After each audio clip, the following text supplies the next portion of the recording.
The silent exodus.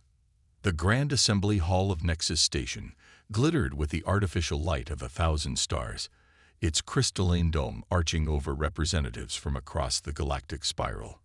Beneath this cosmic panorama, Ambassador Talia Chen of Earth stood motionless, her face impassive as she delivered humanity's final message. After careful consideration, the United Earth Coalition hereby withdraws from all Galactic Assembly activities, effective immediately. All human diplomatic personnel, observers, and peacekeeping forces will vacate Assembly space within the standard rotation.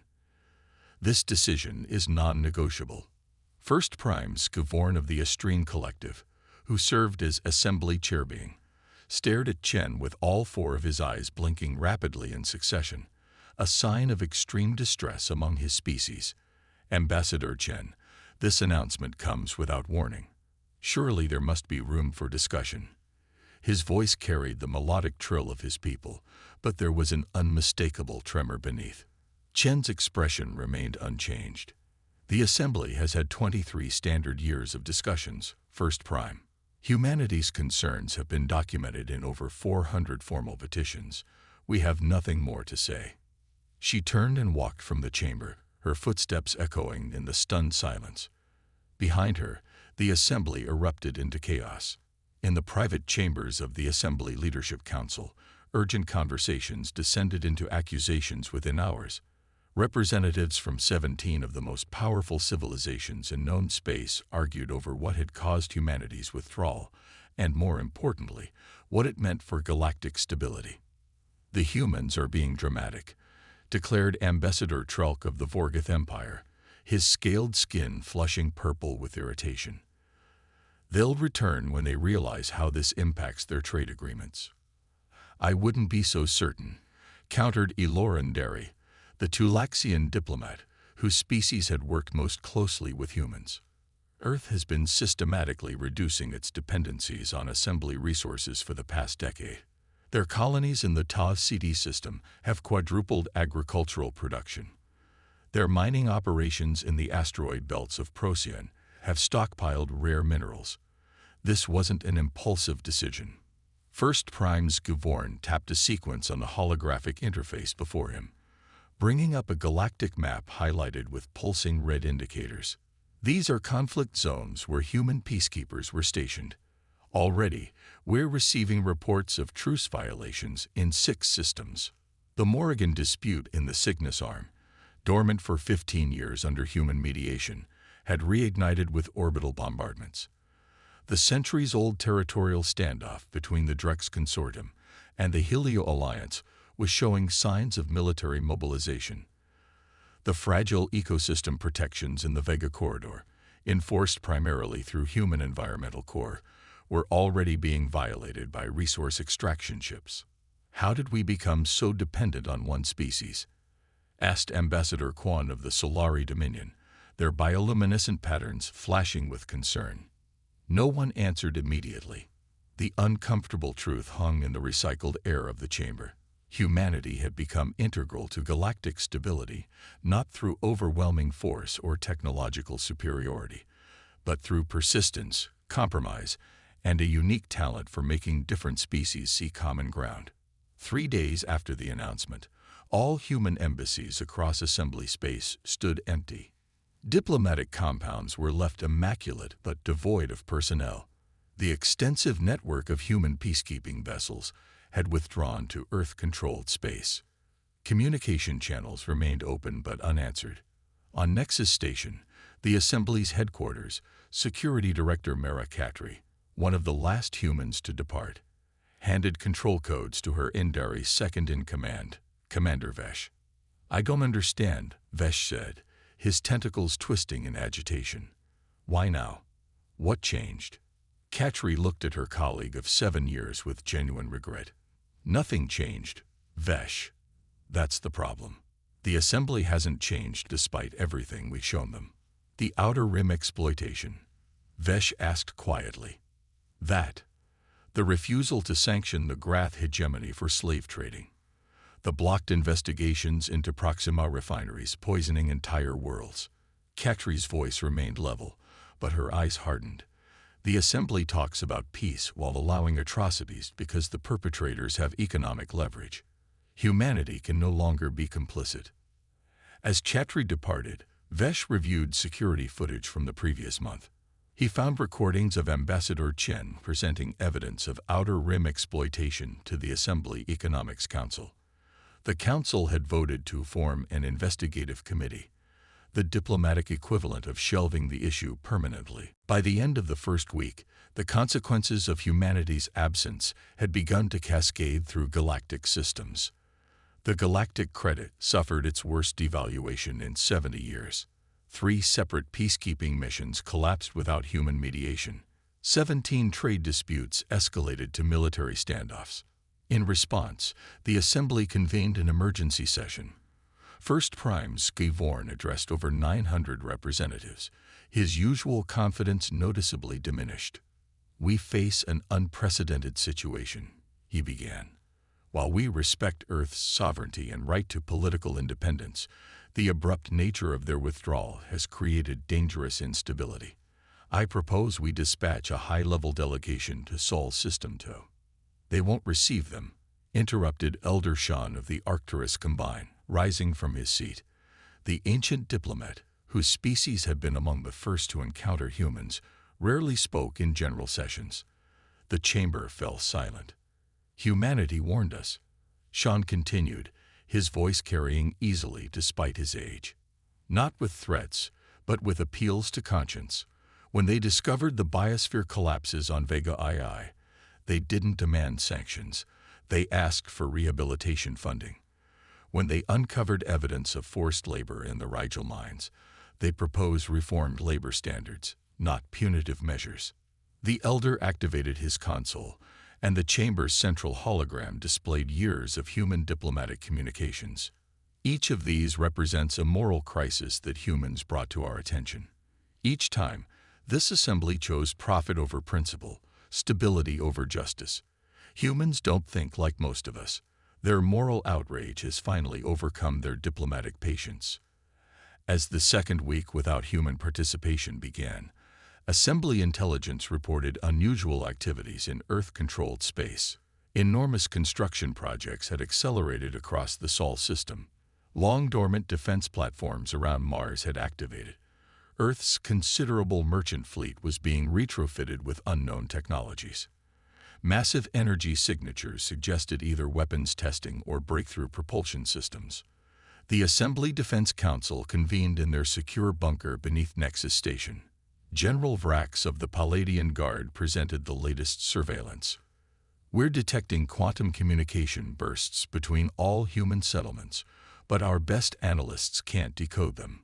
Their orbital shipyards are operating at triple capacity.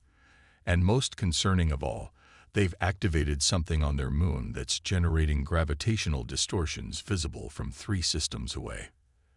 Admiral Tsuvin of the Assembly Peacekeeping Force leaned forward, her exoskeleton clicking nervously. "Are they preparing for war, General?" "Unknown, but they're definitely preparing for something." Meanwhile, across 17 formerly contested systems, artifacts of human technology were systematically shutting down. The automated meditation satellites deployed at the borders of the Drex-Helio conflict zone went dark simultaneously. The environmental purification systems in the Vega corridor ceased operations. Even the universal translation matrices that humans had introduced to facilitate cross-species communication began experiencing selective failures. Most alarming to the Assembly leadership was the discovery that numerous crucial systems, from navigation beacons to atmospheric processors, contained embedded human technology that no one had fully understood. As these systems began failing or revealing unexpected limitations, the true extent of human influence on galactic infrastructure became apparent. By the third week, 6 regional conflicts had erupted into open warfare.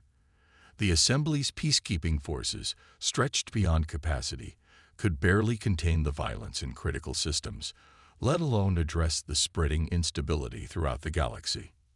In a closed session of the Leadership Council, High Counselor Mira of the Sirius Confluence voiced what many had begun to fear. We need to consider the possibility that humanity's withdrawal isn't temporary, that they never intend to return to the assembly as we know it. Preposterous, snapped Ambassador Trelk. They need us as much as. They don't, interrupted Intelligence Director Coronex, displaying a classified assessment on the chamber screens. Our latest analysis shows that human worlds can maintain full self-sufficiency indefinitely. Their technological progress has been systematically underreported, possibly by their own design. They've established shadow alliances with 14 non-assembly species. They don't need us, Counselor. They never did. As the first month without humanity drew to a close, the Assembly finally took unprecedented action. They unanimously voted to send their highest representatives directly to Earth, not as negotiators dictating terms, but as supplicants seeking understanding. "Do you think they'll receive us?" asked Elder Sean, joining her at the window. "I don't know," Elora admitted, "but I know we need to listen this time. Really listen." Across the vastness of space, Earth continued its enigmatic preparations. Orbital platforms realigned, fleet movements accelerated, and deep beneath the lunar surface, in chambers shielded from even the most advanced scanning technologies, humanity's leaders gathered to discuss conditions for their possible return to a galactic community they had reluctantly abandoned, but had not given up on entirely. The Assembly delegation's ship departed into the void, carrying with it the uncertain future of 1,000 worlds. Behind them, the conflicts humanity had once held in check continued to spread like wildfire across the stars. The reckoning. The diplomatic vessel Concordia entered the Sol system under reduced power, broadcasting peace signatures on all frequencies. First Prime Scuvorn stood on the command deck, watching as the blue-green jewel of Earth grew larger on the view screen. Surrounding the birth world of humanity was a staggering array of defense platforms, orbital habitats, and ships unlike any the Assembly had documented before. They'd been hiding their capabilities, murmured Admiral Suvin, her compound eyes fixed on the tactical display. Those aren't retrofitted vessels. They're entirely new designs. 3 weeks had passed since the delegation's departure from Nexus Station. In that time, the situation across Assembly space had deteriorated beyond their worst projections. 17 systems were now engaged in active warfare. The galactic credit had collapsed, forcing a return to resource-based bartering in outlying regions. Critical supply chains for medicine, food, and technology had broken down without human logistics coordination. "Incoming transmission," announced the communications officer. "Origin. Lunar Command." The view screen shifted to show a human woman with silver-streaked dark hair and the insignia of Earth's Unified Defense Force. "Assembly Vessel Concordia. This is Admiral Helena Reyes of Earth. Your delegation is cleared for approach to Lunar Diplomatic Station. Follow the transmitted coordinates precisely. Any deviation will be considered hostile action."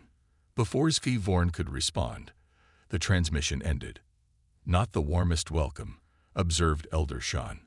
"We don't deserve warm," replied Elora Nderi. "Not after what we've learned." During their journey, the delegation had reviewed thousands of human diplomatic communications spanning decades. What emerged was a damning pattern.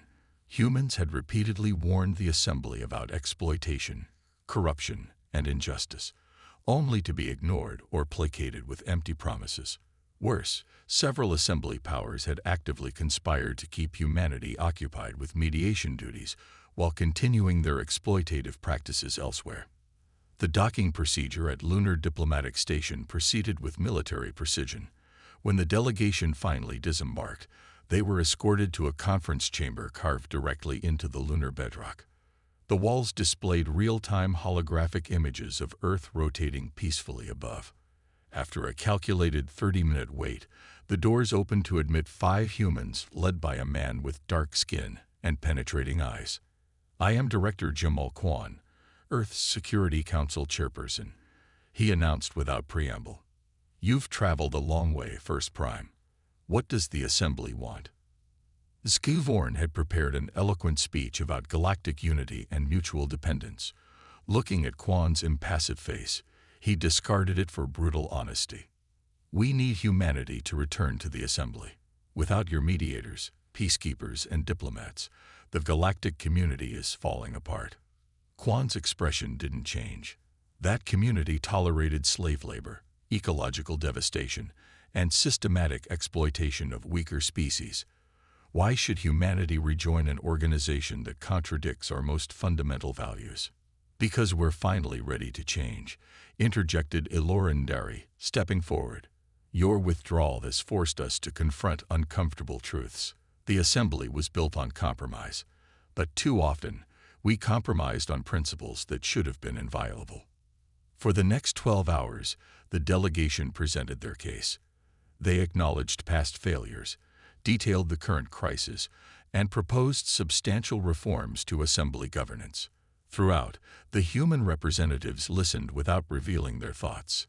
Finally, Admiral Rice spoke. You still don't understand.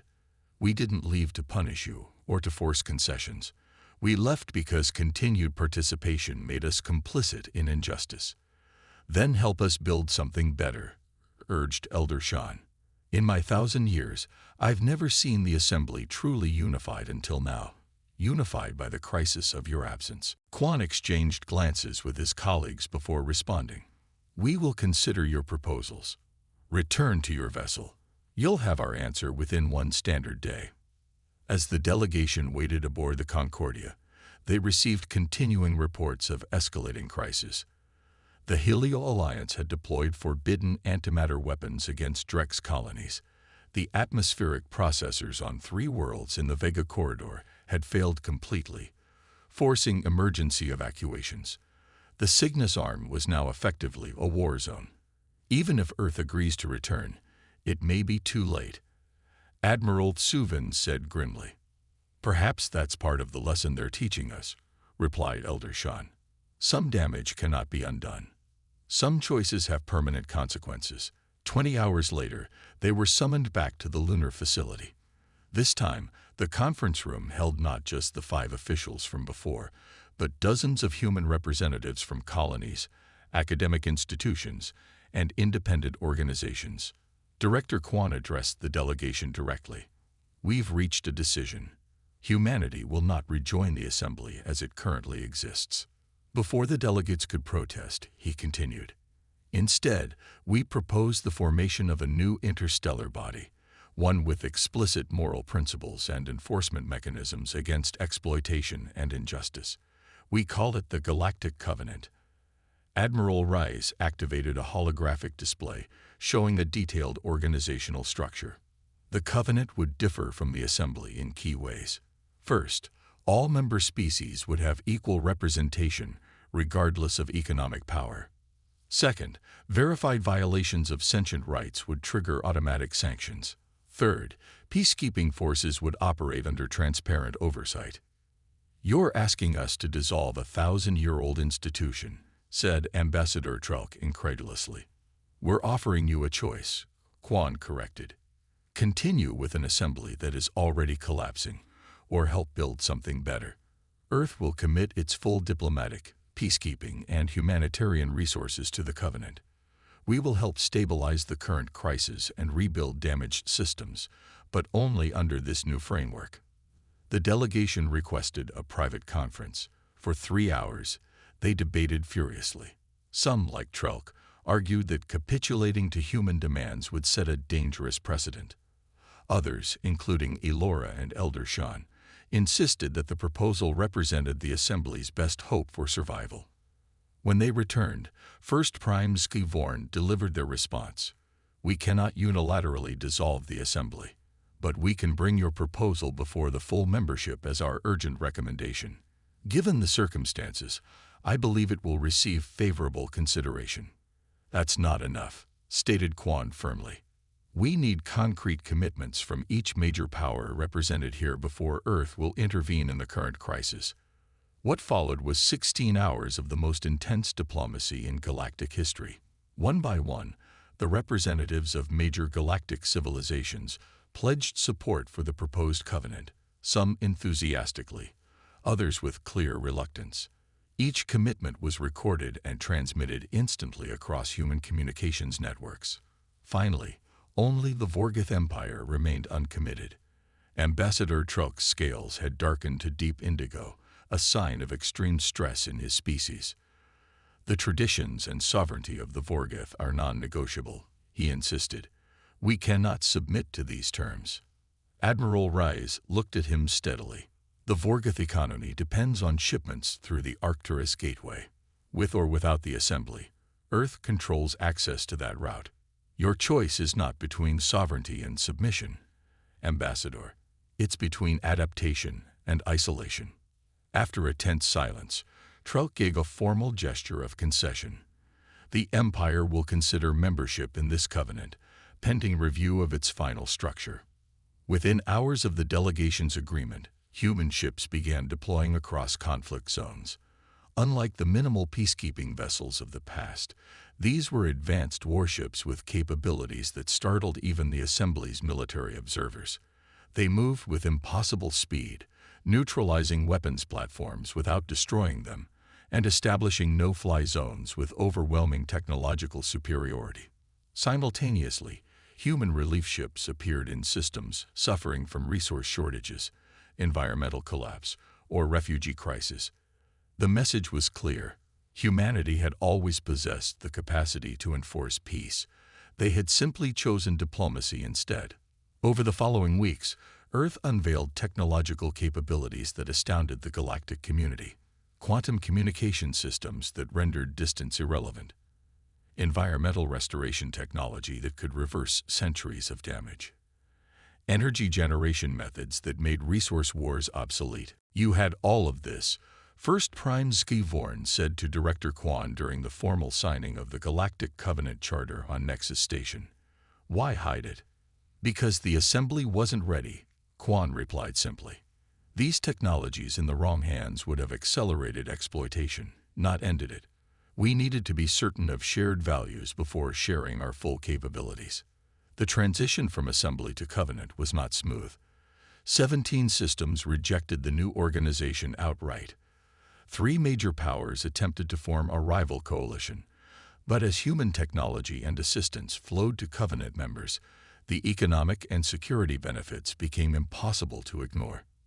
6 months after humanity's withdrawal had thrown the galaxy into chaos, a new order was taking shape. The Covenant headquarters on Nexus Station hosted representatives from over 800 worlds, some longtime Assembly members, others independent systems that had previously avoided galactic politics. In the Grand Chamber where Ambassador Chen had delivered humanity's withdrawal, Earth's new chief diplomat Maya Rodriguez addressed the inaugural Covenant Council. Behind her stood representatives from dozens of species who had suffered under Assembly policies, the formerly voiceless now given equal standing. "The path that brought us here was painful," Rodriguez acknowledged, "but necessary pain can lead to healing. Humanity withdrew not because we gave up on interstellar cooperation, but because we believed it could be better. Today proves that belief was justified." As she spoke, reports arrived from across the galaxy. Conflict zones stabilizing, relief efforts succeeding, exploitative practices being dismantled. The chaos of humanity's absence was giving way to the promise of their conditional return. In a quiet moment after the session, Elder Sean of Arcturus found Admiral Rise observing Earth from a viewport. "You took an enormous risk," the ancient diplomat noted. "The galaxy nearly tore itself apart." "Sometimes systems need to break before they can be rebuilt properly," Rise replied. "We calculated that the short-term suffering would be outweighed by long-term benefits. A very human calculation," Sean observed. "Terrible pragmatism wrapped in idealism." Rise smiled slightly. "That's why the galaxy needs us, and why we need the galaxy, to remind us when our pragmatism goes too far." Beyond the viewport, the stars shone on a transformed interstellar landscape. The old Assembly was gone, but in its place stood something with the potential to be stronger, fairer, and more just.